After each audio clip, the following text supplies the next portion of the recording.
좋으신 하나님, 좋으신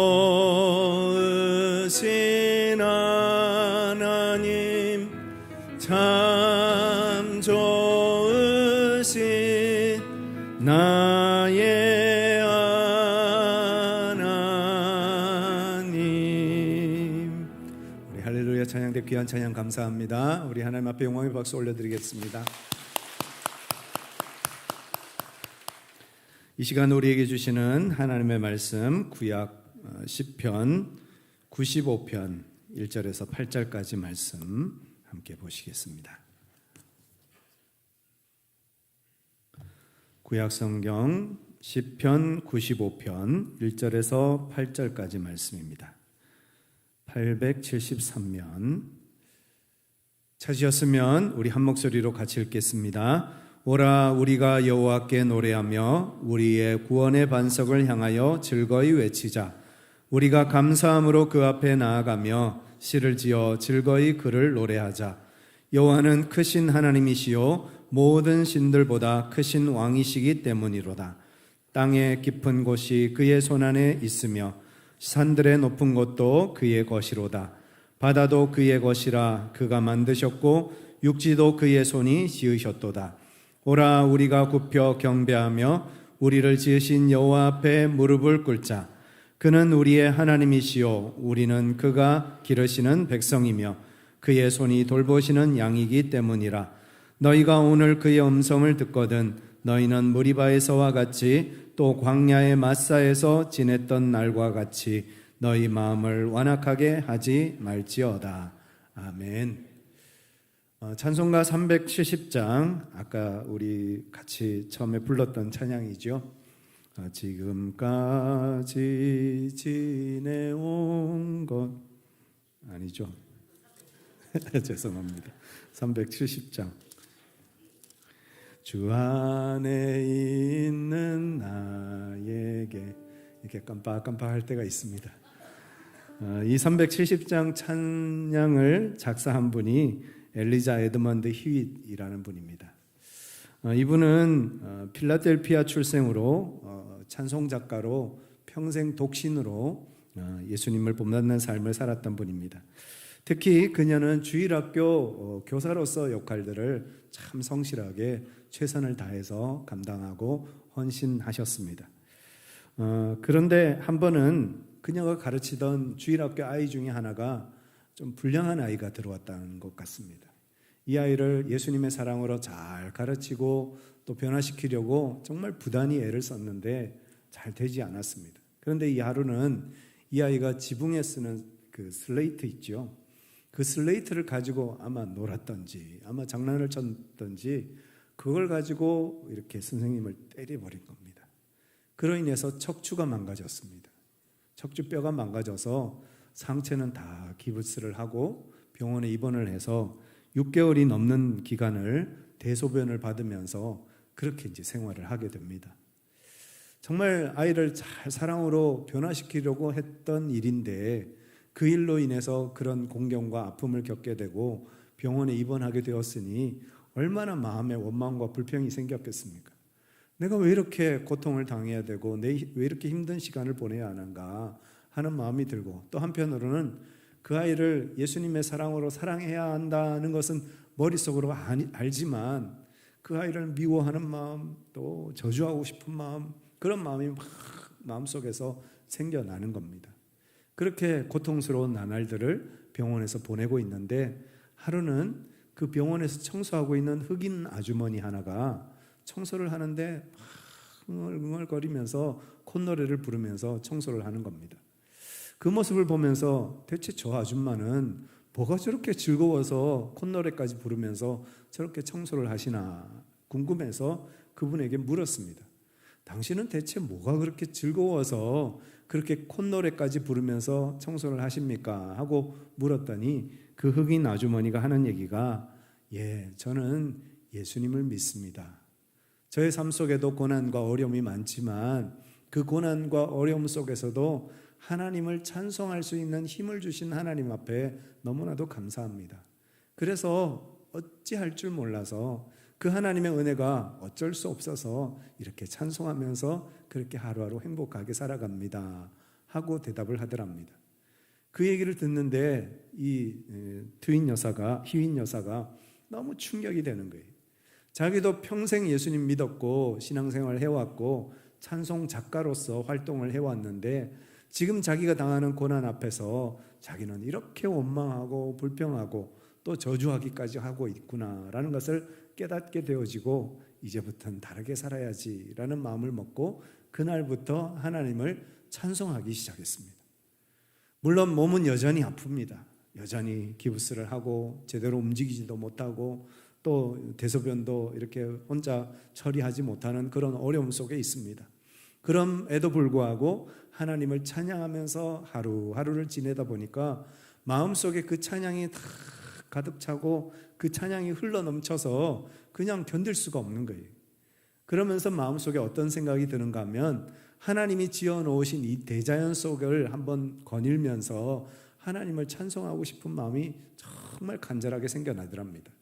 그래서 의사 선생님에게 부탁을 합니다. 선생님, 제가 정말 밖에 나가서 대자연 속에서 하나님을 찬송하고 싶은 마음이 생기는데 제가 좀 나가서 찬송할 수 있도록 그렇게 허락해 주십시오 라고 부탁을 하니까 이 의사 선생님이 하는 얘기가 안 됩니다. 절대 안정을 취하셔야 합니다. 지금 뼈가 제대로 굳어야 되는데 그렇게 함부로 움직이다가 큰일 날 수도 있습니다. 그렇게 완강하게 거부하시는 겁니다. 그럼에도 불구하고 이 휘잇 여사는 너무 하나님을 찬양하고 싶어서 정말 열심히 의사를 설득해서 그럼 조심하셔야 됩니다라는 당부를 듣고 이제 공원에 나가서 산책을 하면서 그 산책길에 하나님을 찬송합니다. 그렇게 하나님을 찬송하고 돌아오고 또 찬송하고 돌아오고 그러기를 여러 번 반복하다 보니까 어느 날 퇴원을 하게 되더라는 겁니다. 그 찬송 가운데 그렇게 하나님을 찬송하는 중에 하나님께서 건강도 주시고 다시 몸을 회복시켜 주셔서 은혜 가운데 나아가게 하시는 축복을 누리게 하셨다는 것입니다.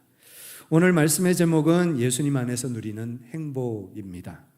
우리가 예수님 안에서 누리는 행복이 무엇인지 또 어떻게 하면 우리가 예수님 안에서 그 행복된 삶을 살 수 있는지 오늘 말씀을 통하여서 우리에게 주시는 하나님의 음성을 함께 나눌 수 있기를 원합니다.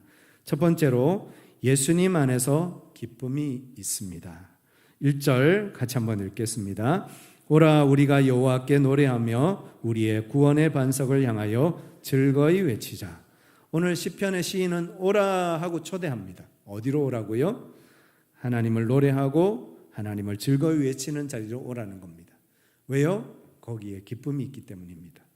세상이 줄 수 없는 기쁨이, 세상에서 얻을 수 없는 기쁨이 주님 안에 있기 때문에 주님 안으로 초대하고 있습니다. 로버트 뱅크스가 지은 1세기 교회 이야기라는 아주 작은 소책자가 있습니다. 이 책에 보면 초대교회 예배에 대해서 소개하고 있습니다. 초대교회 성도들의 예배는 종교적인 격식이나 어떤 형식에 얽매이지 않는 그런 모임이었다라는 것이 전체적인 주제입니다. 함께 모여서 떡을 나누고 서로 교제하고 서로 기도하고 함께 노는 것이 초대교회 성도들의 예배의 원래 모습이었다는 겁니다. 그런데 어느 순간 예배가 종교화되어지고 형식화되어져서 그렇게 변해 갔다는 그런 얘기입니다. 예배는 종교가 아니라 삶의 방식이고 예식이 아니라 공동체의 만남입니다. 그런데 어느덧 현대의 예배는 종교화되어버리고 의식화되어버리고 내용보다 격식이 더 중요해져 버렸고 본질에서 벗어난 형식적이고 또 형태가 더 중요한 예배가 되어지고 말았다는 겁니다. 우리의 예배는 기쁨의 잔치일까요? 아니면 엄숙한 장례식일까요? 어디에 더 가깝다고 생각하십니까? 우리는 십자가에 달려 부활하신 예수님을 예배하고 있습니까? 아니면 여전히 십자가에 매달려 계신 예수님을 예배하고 있습니까? 우리의 예배는 죽은 이를 추모하는 장례식 같은 분위기입니까? 아니면 결혼식장 신랑 신부의 그 혼인잔치 같은 분위기일까요? 예배는 축제입니다. 예배는 기쁨의 잔치입니다. 예배는 신랑 되신 예수님을 만나 신부된 우리가 주님과 함께 얼싸안고 기뻐하며 즐거워하며 감사하는 그런 시간이 바로 예배라는 겁니다. 우리 예배 속에는 기쁨이 넘쳐나야 합니다. 이 기쁨이 넘쳐날 때 하나님의 은혜가 우리를 통하여서 세상과 열방 가운데 나타나게 될 것입니다. 사도행전 2장 46절 47절을 보면 초대교회 예배가 어떠했는지를 상세하게 우리에게 알려주고 있습니다. 자, 46절 같이 한번 읽겠습니다. 날마다 마음을 같이하여, 잠시만요. 언제 마음을 같이했다고요? 날마다 마음을 같이하여. 어디에 모였습니까? 성전에 모이기를 힘쓰고. 일주일에 한 번 모여서 성전에서 예배드리는 게 아니고요. 날마다 마음을 같이하여서 날마다 성전에서 예배드리고 날마다 주님을 만나는 삶을 살았다는 겁니다. 날마다. 왜 그랬을까요? 세상 사는 것이 너무 힘들었기 때문에, 세상 사는 것이 너무 고통스러웠기 때문에, 세상 속에서 믿음을 지키고 세상 속에서 믿음의 삶을 살려면 일주일에 한 번 주님 만나서는 도저히 이겨낼 수가 없었던 겁니다. 그래서 날마다 주님의 성전을 찾고 날마다 주님을 예배하고 날마다 주님을 만나는 그런 삶을 살았다는 것입니다. 여러분, 날마다 주님 앞에 나오시는 여러분들 되시기를 축복합니다. 날마다 교회 오라 그러시면 큰일 나겠죠. 그죠? 매일 새벽 기도도 있고 또 수요 예배도 있고 심야 기도회도 있습니다. 오후 예배도 있습니다. 예배 자리 언제든지 열려 있습니다. 여러분 예배 자리 오셔서 함께 예배 드리시면 좋겠습니다. 또 부득이한 사정으로 인해서 예배당에 올 수 없는 분들은 여러분 삶의 자리에서 하나님의 말씀 붙잡고 말씀 묵상하고 큐티하고 함께 기도함으로 하나님 의지하면서 살아야 됩니다. 하나님 의지하지 않고 살면 넘어질 수밖에 없습니다. 하나님 의지하지 않고 살면 실패할 수밖에 없습니다. 계속해서 말씀을 읽겠습니다. 집에서 떡을 떼며 기쁨과 순전한 마음으로 음식을 먹고. 집에서 떡을 뗐다 했습니다. 여기서 집은 뭘까요? 성전과 다른 집을 말합니다. 지금으로 말하면 교회를 말합니다. 초대교회는 가정에서 모였습니다. 그리고 가정에서 교회가 시작되었습니다. 그래서 집에서 함께 떡을 떼며, 다시 말해서 성만찬을 나누고 예수님의 살과 피를 나누고 함께 그 예수님의 사랑, 예수님의 십자가의 은혜를 나누는 삶을 살았습니다. 뿐만 아니라 순전한 마음으로 음식을 먹고 성만찬을 하고 그 성만찬에 차려진 음식들을 성도들이 함께 나누어 먹으면서 애찬식을 벌였습니다. 그리고 그렇게 함께 먹고 마시면서 서로 교제하고 서로 나누고 하나님의 은혜를 전하고 그렇게 했던 것이 초대교회의 예배의 모습이었다는 겁니다. 그 다음 47절 또 같이 한번 읽겠습니다. 하나님을 찬미하며 또 온 백성에게 칭송을 받으니. 여러분, 하나님을 찬미했는데 어떻게 온 백성들에게 칭송을 받았을까요? 하나님을 찬미하는 겁니다. 하나님을 찬미하는 중에 성도들 마음속에 무엇이 일어납니까? 하나님 주신 기쁨과 감사와 은혜와 감격으로 충만해집니다. 성도들이 은혜로 충만해지는 거예요. 여러분, 컵에 이렇게 물을 부으면 어떻게 되겠습니까? 처음에는 물이 계속 차다가 나중에는 흘러 넘치겠죠. 마치 그와 같이 성도들이 모여서 예배하고 기도하고 나누고 함께 하나님의 말씀을 나누는 중에 하나님의 은혜가 흘러 넘치는 거예요. 그 하나님의 기쁨이 흘러 넘치는 겁니다. 그 하나님의 사랑이 흘러 넘치는 겁니다. 그렇게 넘치는 사랑으로 이웃들에게, 형제들에게 다가가서 예수님의 사랑, 예수님의 복음을 전하다 보니까 사람들이 예수 믿는 사람들 보고 어떻게 했다고요?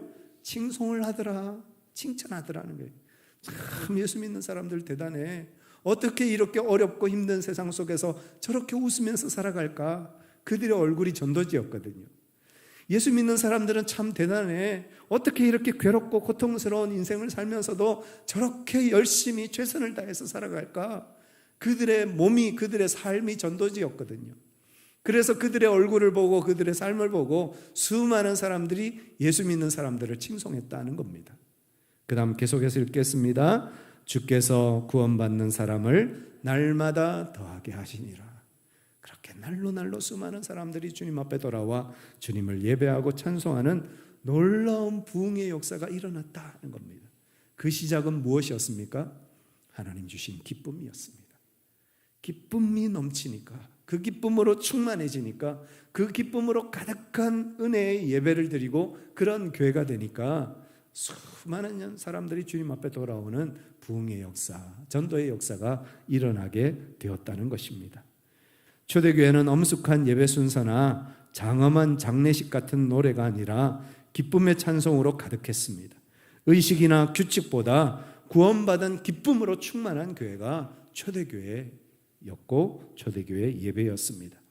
예배는 기쁨의 잔치요 축제입니다. 죄와 허물로 죽을 수밖에 없는 죄인된 우리들을 구원해 주신 그 하나님의 놀라운 은혜에 감격해서 기뻐하면서 주님 앞에 드리는 것이 예배이고, 예수님이 십자가에서 우리의 죄를 다 속해 주신, 우리의 모든 죄가 다 씻겨졌다는 것을 우리가 다시 한번 감사하며 기뻐하며 찬송하는 예배이고, 우리의 죄를 사해 주실 뿐만 아니라 부활 승천하셔서 우리에게도 부활의 약속을 주시고 영원한 천국 약속 주신 그 하나님의 은혜에 감사하고 감격하고 기뻐하여서 드려지는 것이 주님 앞에 드리는 예배라는 겁니다. 영상을 하나 준비했는데요, 어떤 면에서 여러분 충격일 수도 있을 것 같습니다. 한번 보시면 좋겠습니다.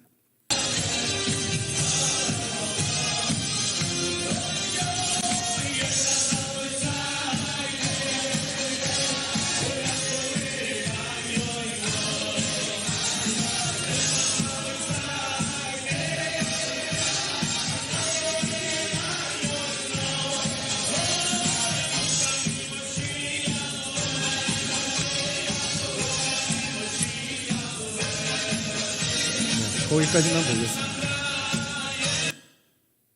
유대인들이 예배드리는 모습입니다. 우리하고 참 다르죠. 우리가 유대인들 예배 생각하면 되게 엄숙하고 경건하고 막 거룩한 예배 생각하는데, 실제로 유대인들은 저렇게 예배드리고 있습니다. 기뻐서 어쩔 줄 몰라 하는 거예요. 하나님 주신 그 놀라운 은혜가 너무너무 기뻐서 주체할 수 없는 기쁨으로 저렇게 춤추며 찬양하면서 예배하는 거예요. 다윗이 춤추면서 찬양했던 것처럼요, 그렇게 예배하고 있다는 거예요. 우리에게 그런 기쁨이 있어야 된다는 거죠. 그런 기쁨으로 주님을 예배할 때 예수님 안에서 진정한 행복을 누리는 삶을 사는 성도로 살아갈 수 있다는 겁니다. 저와 여러분들 안에 주님 주시는 그 놀라운 기쁨, 그 놀라운 은혜가 충만하시기를 간절히 축복합니다. 두 번째로 예수님 안에 감사가 있습니다. 2절과 3절 말씀 같이 한번 읽겠습니다. 우리가 감사함으로 그 앞에 나아가며 시를 지어 즐거 그를 노래하자. 여호와는 크신 하나님이시요 모든 신들보다 크신 왕이시기 때문이로다. 어느 선교사님이 멕시코에 있는 한 마을에 도착을 했습니다. 그런데 그 마을은 참 신기한 것이 냉천과 온천이 같이 나오는 마을이었습니다. 차가운 물과 뜨거운 물이 같이 나와서 그 마을의 아낙네들이 뜨거운 물에서 빨래를 하고 차가운 물에 헹궈 가지고 그렇게 이제 생활을 하더라는 거예요. 참 신기하죠. 그래서 그 마을 사람들에게 물었습니다. 야, 이 마을은 참 특별합니다. 하나님 주신 놀라운 은혜가 있네요. 온천과 냉천이 같이 터지는데 정말 이 마을 사람들은 매일 감사하면서 살 것 같습니다 하고 얘기했더니, 그 마을 사람들이 하는 얘기가, 아니요, 우리 마을 사람들은 감사하지 않습니다. 아니, 냉천과 온천을 다 주셨는데 왜 감사하지 않습니까? 하고 얘기했더니 그 마을 사람들이 하는 얘기가, 하나님이 우리에게 냉천도 주시고 온천도 주셨지만 비누는 안 주셨잖아요. 탈무드에 혓바닥에 감사합니다라는 말이 버릇이 되기 전에는 아무 말도 하지 말라는 말이 나옵니다. 독일의 시인 괴테는 이 세상에서 가장 쓸모없는 사람은 감사할 줄 모르는 사람이다 했습니다. 찰스 스펄전 목사님은 촛불을 보고 감사하면 전등불을 주시고, 전등불을 보고 감사하면 달빛을 주시고, 달빛을 보고 감사하면 햇빛을 주시고, 햇빛을 보고 감사하면 천국을 주신다 했습니다. 찰스 스펄전 목사님이 40대를 넘어갔을 때 관절염의 일종인 통풍이 몸에 오셨다고 합니다. 그래서 너무 고통스러웠습니다. 지금은 그래도 진통제가 좋은 게 많지만 그 당시에는 진통제 같은 게 어디 있었겠습니까? 그러니까 통풍의 고통이 찾아오면 그냥 고스란히 참고 인내하며 견딜 수밖에 없었습니다. 그렇게 고통으로 참고 견디면서 하루하루 이제 지내는데, 한 번은 이 통풍 때문에 거동도 못 하신다는 소식을 듣고 교회 성도 한 분이 목사님을 찾아왔습니다. 그러면서 목사님에게 하시는 얘기가, 목사님, 통풍 때문에 너무 아프시죠? 그래도 하나님 앞에 감사하시지요? 하고 묻더랍니다. 그래서 목사님이, 예, 감사하려고 노력하고 있습니다. 너무너무 아프고 괴로워서 그래 힘들지만 어떻게든 감사하려고 노력하려고요. 이 병이 다 낫고 나면 하나님 앞에 진심으로 감사할 예정입니다. 라고 얘기하니까 그 성도님이 하시는 얘기가, 목사님, 지금 몸이 아플 때 하나님께 감사하셔야 합니다. 범사에 감사하라 하셨지 않습니까? 고통이 없어져서 감사하는 것이 아니라 고통이 있을 때에도 감사하세요. 그러면 하나님이 분명히 목사님의 고통을 거두어 가실 겁니다. 그 말을 듣는데 스펄전 목사님이 뜨끔하시는 거예요. 이 목사가 해야 할 일을 성도님이 하시는 거잖아요. 그 말을 듣고 너무 회개하고 다시 그날부터 감사하는 삶을 사시기 시작했다고 합니다. 응답하신 기도 감사, 거절하신 것 감사, 헤쳐나온 풍랑 감사, 모든 것 채우시네. 아픔과 기쁨도 감사, 절망 중 위로 감사, 증량 못할 은혜 감사, 크신 사랑 감사해. 여러분, 절망 중에 있는데 어떻게 감사합니까? 그런데 주님의 크신 사랑이 우리 안에 있으면, 우리가 주님 안에 있으면 절망 중에도 감사할 수 있는 힘을 우리에게 주십니다. 그것이 예수님 안에서 누리는 행복이라는 겁니다. 세상 사람들은 이해할 수 없죠. 어떻게 절망 속에서, 어떻게 모든 일들이 실패하는데 어떻게 그 질병 속에서 어떻게 감사합니까? 세상은 이해할 수 없습니다. 그러나 주님 안에 있으면, 주님 안에 있는 행복을 맛보면 우리는 그 어떤 순간에도 감사할 수 있는 줄 믿습니다. 저와 여러분들이 언제나 감사함으로 주님이 주시는 그 행복을 맛보며 살아가는 우리 모두가 되기를 원합니다. 마지막 세 번째로, 예수님 안에 순종이 있습니다. 6절, 7절, 8절 같이 한번 읽겠습니다. 오라, 우리가 굽혀 경배하며 우리를 지으신 여호와 앞에 무릎을 꿇자. 그는 우리의 하나님이시요 우리는 그가 기르시는 백성이며 그의 손이 돌보시는 양이기 때문이라. 너희가 오늘 그의 음성을 듣거든 너희는 무리바에서와 같이 또 광야의 마사에서 지냈던 날과 같이 너희 마음을 완악하게 하지 말지어다. 어느 교회 장로님이 교인들 헌금하시는 그 내역들을 우연히 보시다가 그 중에 한 집사님이 너무 가난하고 너무 어려운 환경 속에서도 열심히 헌금하시는 것을 보게 되었답니다. 그래서 그것에 너무 감동을 받아서 목사님을 찾아갔습니다. 이 장로님이 목사님에게 하시는 얘기가, 목사님, 우리 교회 집사님 아시죠? 그 집사님 너무 어려운 가정 형편인데 그럼에도 불구하고 매번 저렇게 헌금을 열심히 하십니다. 제가 하나님 주신 은혜가 있어서 제가 그 헌금을 대신 할 테니까 그 집사님한테는 그 헌금 드리지 마시고 그냥 생활비로 쓰시라고 하시면 좋겠습니다 하니까, 목사님도 그 집사님의 형편을 잘 아시잖아요. 그래서 그 집사님을 불렀습니다. 그리고는, 집사님, 우리 교회 장로님 한 분이 집사님 어려운 형편을 알고 집사님 대신에 헌금을 대신해 주신답니다. 그러니까 헌금 드리지 마시고 생활비로 쓰세요 했더니, 이 집사님이 눈물을 뚝뚝 흘리면서 하시는 얘기가, 목사님, 저의 어려운 처지와 형편을 알아주시는 건 너무 감사합니다. 그렇지만 저는 하나님의 뜻을 따라 믿음으로 순종해서 작지만 정말 보잘것없는 헌금이지만 최선을 다해서 헌금하고 있습니다. 저에게서 그 헌금의 기쁨을 뺏어 가지 말아주세요. 제가 주님 앞에 드리는 이 기쁨을 빼앗아 가지 말아주세요. 저는 거절하겠습니다 하고 돌아가셨답니다. 세상 사람들 보기에는 참 가난하고 없으면 그 헌금이라도 아껴서 생활비 쓰는 게 그게 합리적인 거잖아요. 그런데 그분은 하나님의 말씀에 순종하여서 드림의 기쁨을 누리고 계셨던 겁니다. 예수님 안에는 돈으로 환산할 수 없는 기쁨이 있습니다. 하나님께 순종하는 삶 속에서는 도저히 세상이 이해할 수 없는, 세상이 줄 수 없는 기쁨과 감격을 누리면서 살아가게 됩니다. 2016년 순종이라는 다큐멘터리 영화가 극장에서 상영되었던 적이 있습니다. 기회가 되면 우리 교회에서도 같이 한번 볼 기회가 있었으면 좋겠다 하는 그런 마음이 있습니다. 이 영화는 두 분의 선교사님 이야기로 그렇게 꾸려져 있습니다. 레바논에서 사역하시는 김영화 선교사님 이야기와 우간다에서 사역하시는 김은혜 선교사님 이야기입니다. 특별히 김은혜 선교사님은 심장마비로 세상을 갑자기 떠나신 아버지 고 김종성 목사님의 뒤를 이어서 우간다에 있는 딩기디 마을이라는 곳에서 사역을 하고 계십니다. 전쟁과 기근과 수많은 전염병과 수많은 어려움들이 많은 그곳에서 아버지를 대신해서 지금까지 사역을 하고 계십니다. 그런데 그 아버지 김종성 목사님은 어떤 분이었는가 하면 내 식구는 내 몸이다 라고 말씀하시는 분이에요. 내 식구는 내 몸이다. 그러니까 내 몸은 보살피지 않아도 된다. 그렇게 말씀하시는 분이었답니다. 그러니까 가족들 돌보지도 않으시고 자녀들 돌보지도 않으시고 그냥 오로지 하나님 일만, 하나님 사역만 하시는 그런 분이었습니다.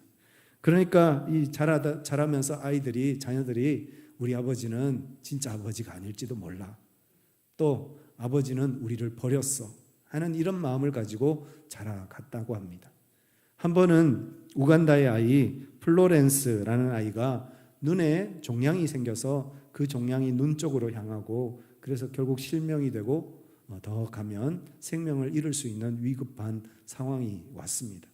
그래서 그 아이 플로렌스를 데리고 그 아프리카에서 아버지가 한국으로 데리고 와서는 한국 병원에서 그 아이를 수술을 시켜주는 거예요. 그런데 선교사가 무슨 돈이 있습니까? 치료비가 있습니까? 그러니까 어쩔 수 없이 사채를 끌어다가 그 아이를 치료를 해주는 거예요. 그 모습을 지켜본 딸이 너무 기가 막힌 거예요. 아니 친자식을 위해서는 돈 한 푼 그렇게 아까워하시는 아버지가 어떻게 아무 상관없는 저 아이를 위해서 사채까지 끌어다가 그 아이를 치료해 주느냐는 거예요. 너무너무 아버지에게 실망하고 상처를 받아서 자살할 마음까지 생겼다고 고백합니다. 그 정도로 마음의 상심이 컸습니다.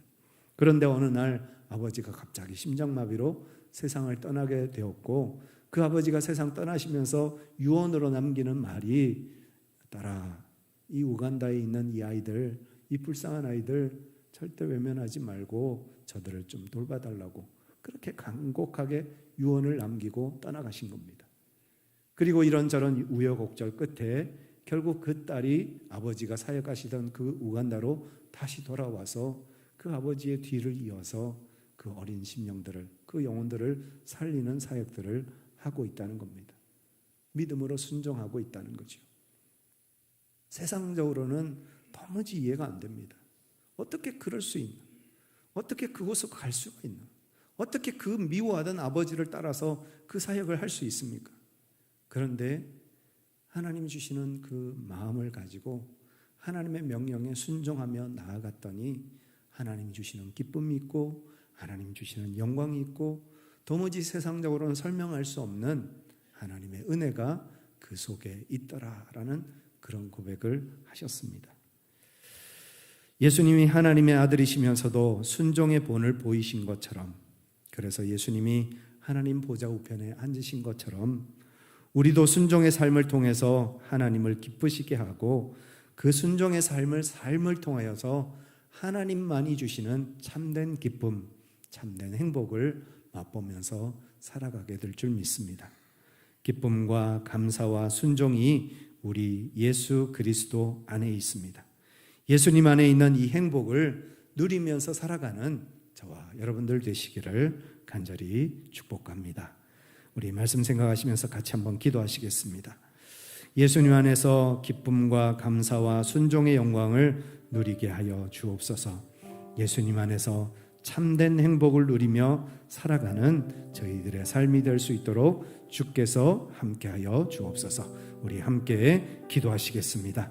사랑과 은혜가 충만하신 아버지 하나님, 오늘도 하나님께서 우리를 예배 자리로 불러주셔서 하나님을 사랑하는 사랑으로, 하나님을 기뻐하는 기쁨으로 주님을 예배할 수 있게 하심을 감사합니다. 기쁨과 감사와 순종의 삶을 통하여서 하나님의 뜻을 이루고 하나님의 영광을 나타내는 복되고 아름다운 인생 살아가게 하여 주옵소서. 우리의 삶을 통하여서 영광 받으시기를 원하시는 그 하나님의 놀라운 은혜, 하나님의 놀라운 축복을 누리며 걸어가는 저희 모두가 될 수 있도록 하나님께서 함께하여 주옵소서. 우리에게 허락하신 그 놀라운 은혜와 사랑을 마음에 간직하고 감사함으로, 기쁨으로, 찬송으로 걸어가는 저희들의 삶이 될 수 있도록, 저희들의 인생이 될 수 있도록 주께서 함께하여 주시옵소서. 사랑과 은혜가 충만하신 아버지 하나님, 예수님 안에 있는 그 은혜, 예수님 안에 있는 그 기쁨, 예수님 안에 있는 그 감사, 예수님 안에 있는 그 순종, 그 행복을 누리며 살아가는 저희들 되게 하여 주시옵소서. 세상이 알지 못하고 설명할 수 없는 그 놀라운 행복을 주님 안에서 맛보고 누리고 경험하며 또 전하며 살아가는 저희 모두가 되게 하여 주시옵소서. 우리 주 예수 그리스도의 이름으로 간절히 기도드리옵나이다. 아멘. 다 같이 일어나셔서 함께 찬양하시겠습니다.